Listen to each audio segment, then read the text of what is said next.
시청자 여러분 안녕하십니까? 뉴스데스크 제주입니다. 원희룡 지사가 차기 대권 도전 의지를 공식적으로 밝혔습니다. 지난 지방선거 때부터 도정에 전념하겠다고 약속해놓고는 코로나19 사태로 지역 현안이 산적한 상황에서 부적절한 행보가 아니냐는 비판의 목소리가 나오고 있습니다. 김찬영 기자입니다. 원희룡 제주도지사가 조선일보 인터뷰를 통해 대선 출마 의지를 공식화했습니다. 원 지사는 2022년 대선이 국가 운명의 분수령이 될 것이기 때문에 모든 것을 걸고 저 자신을 던져야 한다는 고민을 하고 있다고 밝혔습니다. 특히 지사직 사퇴에 대한 구체적인 질문에도 경선 참여에는 물러날 필요가 없다며 경선을 이기면 그때 중요한 선택을 할 것이라고 답했습니다.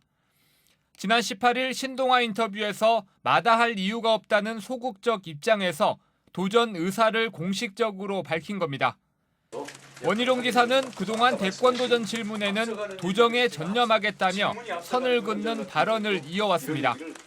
중앙정치나 정당 정치를 돌아보지 않겠다라고 말씀을 드렸기 때문에 약속, 이거 지켜야죠. 앞으로도 이 코로나 위기의 극복과 제주경제 회복을 위해서 제가 도민들과 약속한 도정 수행에 전념을 하고 책임을 다하겠다는 말씀을 분명히 드리겠습니다. 하지만 원 지사는 불과 한 달 만에 대권 도전 의사를 밝히면서 코로나19로 지역 경제가 파탄 지경에 몰리는 등 위기 상황에 리더로서 적절치 못하다는 비판이 나오고 있습니다. 도지사보다 대통령이 욕심이 많은 사람이 도지사가 눈에 보이겠어요? 도민이 눈에 보이겠습니까? 그렇다면은 행정이 어디로 가야 돼? 어디로 갈지는 뻔히 우리가 눈에 보이잖아요. 원희룡 지사는 중앙 언론을 통해 이미 밝힌 대권 도전 입장에 대한 공식 인터뷰는 시기가 적절하지 않다며 거절했습니다. 다만 오는 7월 취임 2주년을 맞아 입장 표명 기회가 있을 것이라고 밝혀 우회적으로 대권 도전 의지는 인정했습니다. MBC 뉴스 김찬현입니다. 삼나무숲 훼손 논란 속에 추진되고 있는 비자림로 확장 공사가 재개 하루 만에 중단됐습니다. 제주도는 영산강유역 환경청의 공사 보류 요청에 따라 비자림로 2구간 제2대천교에서 세미교차로 사이 1.36km의 확장 공사를 중단했다고 밝혔습니다. 제주도는 논란 사안에 대해 영산강유역 환경청과 구체적인 협의를 한 뒤 공사를 재개할 방침이라고 밝혔습니다. 최근 괭생이 모자반이 제주 해안으로 밀려들면서 수거에 골머리를 앓고 있다는 소식을 전해드렸었는데요.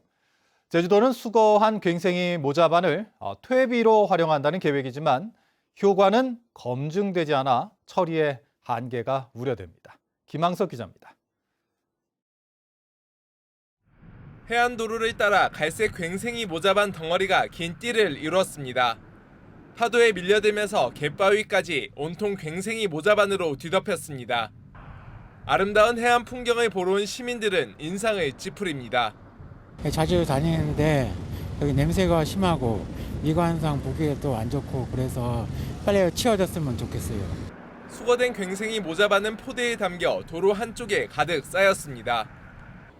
해안가에서 수거된 괭생이 모자반이 제때 치워지지 않으면서 심한 악취까지 풍기고 있습니다. 수거된 괭생이 모자반이 어떻게 처리되는지 직접 따라가 봤습니다. 괭생이 모자반에 가득 실은 트럭이 도착한 곳은 근처의 밭. 중장비로 모래와 뒤섞인 괭생이 모자반을 밭 위에 덮습니다. 완전히 건조돼 썩을 때까지 또다시 수개월. 일부 농가들이 토양이 비옥해지고 작물이 커진다고 하지만 과학적으로 효과가 검증된 것은 아직 없습니다. 괭생이 모자반에 관한 그 비료 활용에 대한 연구들은 현재 진행 중에 있습니다. 그래서 진행된 결과가 나온 게 없고 민간 기업에서 사료 또는 비료를 활용에 대한 부분들을 현재 연구 중에 있는 걸로 알고 있습니다. 올 들어 수거된 괭생이 모자반은 지난해의 갑절을 넘은 1,900톤. 농가들은 괭생이 모자반을 톱밥 등과 섞어 완전한 퇴비로 만들어 공급받기를 원하지만 제주도는 건조 장소를 확보하기 어렵고 일단 수거가 급하다는 입장이어서 퇴비 활용에는 한계가 있다는 지적이 나오고 있습니다. MBC 뉴스 김항섭입니다. 서귀포시 문섬 일대 바닷속에서 법정 보호종인 해송과 긴가지 해송이 집단 폐사한 것으로 확인됐습니다. 녹색연합은 지난 4월부터 문섬 일대를 수중 촬영한 결과 해송의 난대생 생물인 담홍 말미잘이 기생하면서 제대로 영양을 공급받지 못하고 앙상하게 말라 죽고 있는 것을 발견했다고 밝혔습니다. 녹색연합은 정부가 법정 보호종 관리에 손을 놓고 있다며 민관 합동조사단을 만들어 폐사 원인을 밝혀내고 보호 대책을 수립해야 한다고 주장했습니다.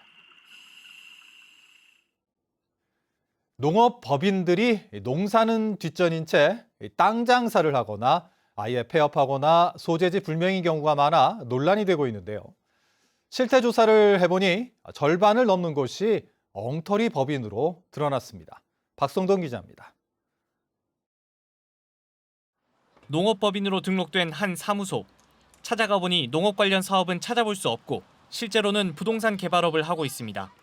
집도 짓고 막겠죠. 개발해서 집을 짓는 거예요. 그게 가능합니까 근데?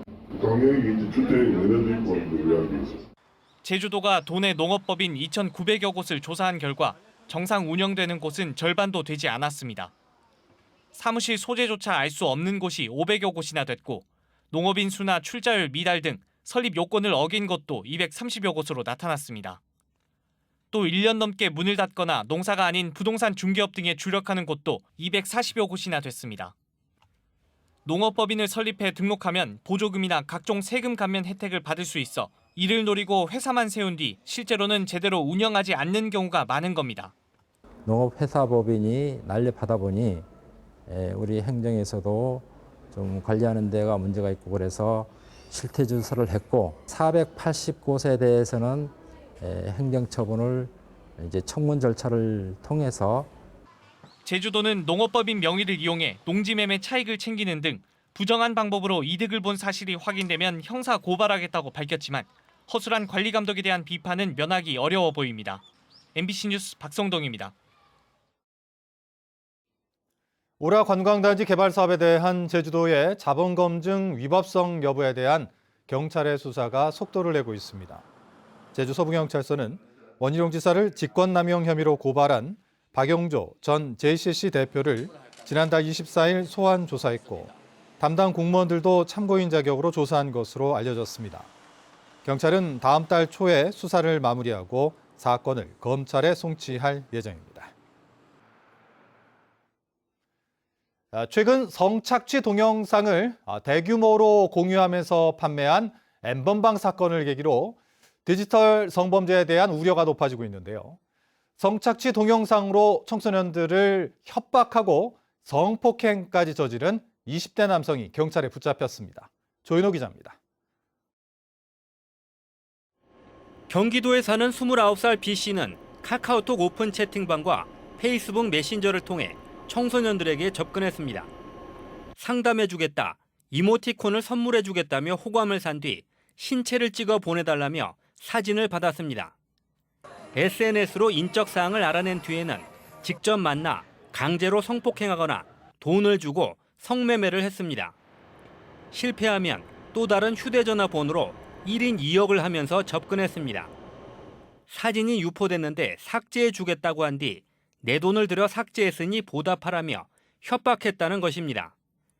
B씨는 지난해 9월부터 이달 초까지 전국의 청소년 11명을 상대로 성착취 영상물 231개를 제작했고 지인 2명과 공유하기도 했습니다.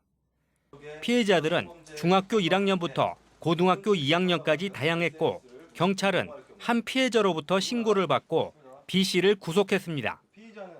기존 금전 목적의 디지털 성범죄 사건과 다르게 이번 사건은 성관계 목적으로 범행하였고 실제 피해까지 이어진 사례입니다.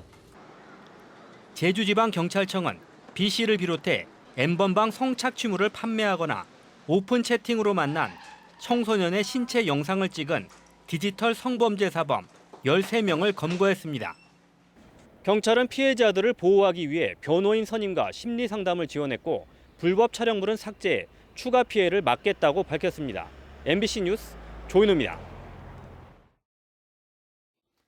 제주도 내 중학교의 절반가량이 1학기 중간고사를 실시하지 않기로 했습니다. 제주도 교육청에 따르면 중학교 45곳 가운데 절반가량인 21개 학교가 코로나19로 인한 대면 수업 연기를 감안해 중간고사를 실시하지 않을 것으로 파악됐습니다. 이 가운데 사대부중과 아라중 등 13개 학교는 전 학년이 중간고사를 생략하고 제주 서중과 서귀포 대신중 등 8개 학교는 1, 2학년만 중간고사를 실시하지 않습니다. 생활 속 거리두기 3단계 이행에 따라 일부 공영 관광지가 다음 주부터 시범 운영에 들어갑니다.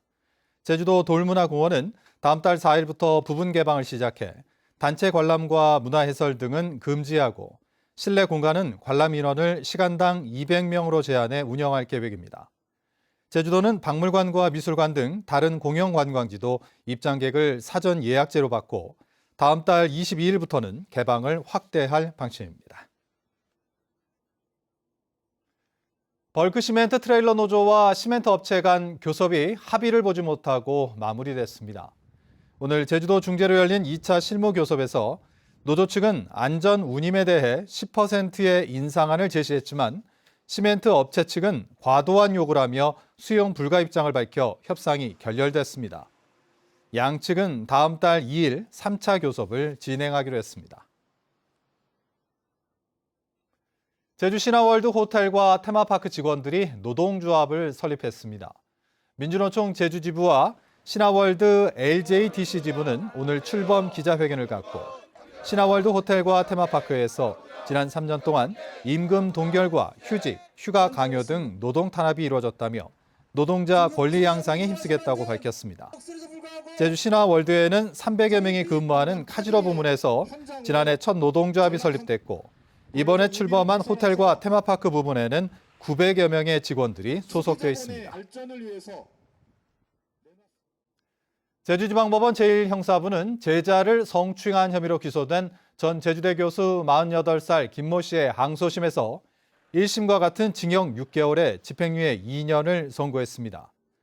김 씨는 2017년 제자와 드라이브를 하다 차 안에서 껴안고 추행한 혐의를 받고 있는데 재판부는 김 씨가 혐의를 부인하지만 피해자의 진술이 매우 구체적이고 일관돼 신빙성이 있다고 판결했습니다.